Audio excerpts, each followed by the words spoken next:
Yeah, so finally we've got our first and probably only treasure hunt. So how did we able to get this one?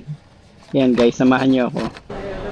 Okay, let's go to Toys R Us and let's look for Hot Wheels treasure hunt.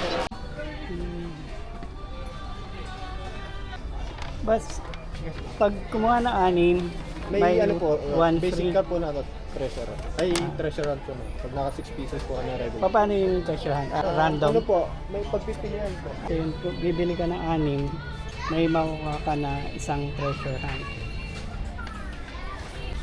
So ngayon ang tanong ang ano-ano dito ang ating pipiliin.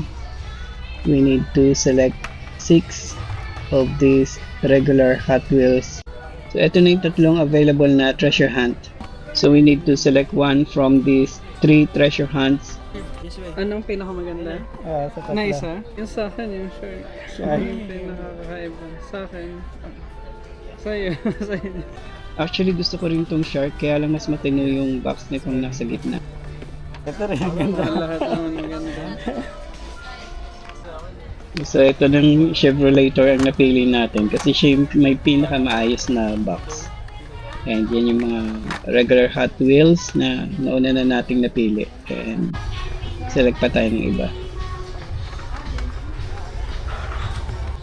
Yan, so obviously sa treasure hunt yung box ang talagang binibili mo. Kaya ito ang ating napili. So yan guys, ito na yung 6 na napili natin plus meron tayong 1 na free na treasure hunt. So what do you think? Is it worth it? So as of now, I think this is the only way we could get treasure hunt sa wild.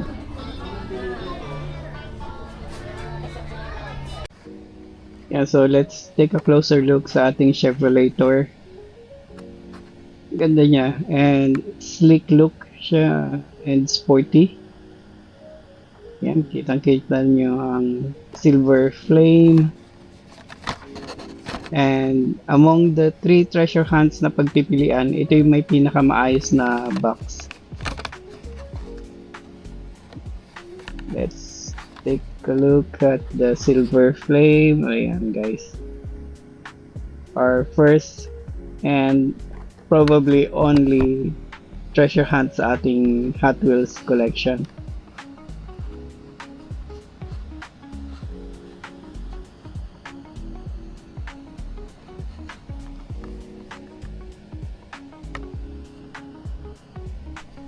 So ayan, so far among the 3 treasure hunts, siya may pinaka maliit na damage sa box. And then again, if you're buying Hot Wheels treasure hunt, yung box talaga ang binibili mo, hindi yung mismong toy. Although yung toy niya, meron siyang special features sa regular na price, like yung kanyang tire, special yung kanyang tire and paint. So it deserves a protective clamshell para hindi siya magwa-warp, and you can sleep very well knowing na ang iyong Hot Wheels treasure hunt is safe and secured.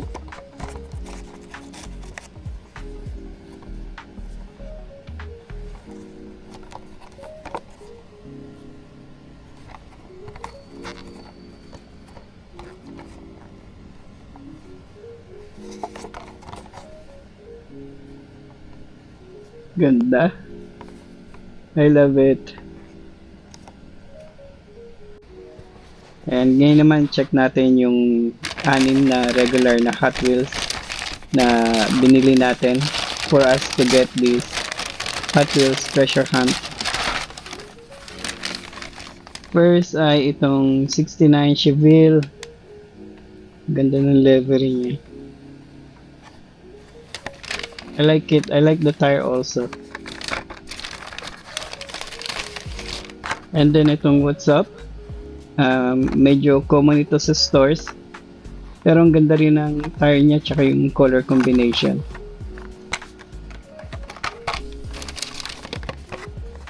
And And then we have this slide kick.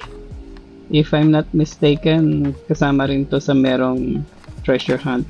Correct me if I'm wrong. And probably ito yung aking favorite sa anim. Itong Hotoroto muscle car. And then we have this 70s na Chevelle.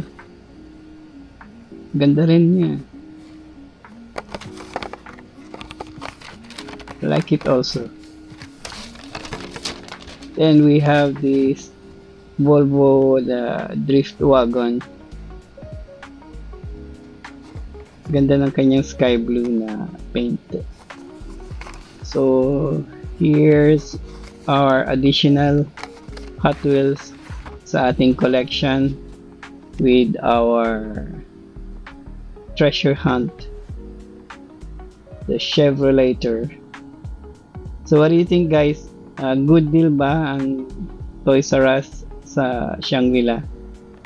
Because I think this is the only way for us to have treasure hunt in the wild. So i-display na natin ang ating treasure hunt sa ating wall. This is my wall of fame so far. And with that, thank you very much for watching.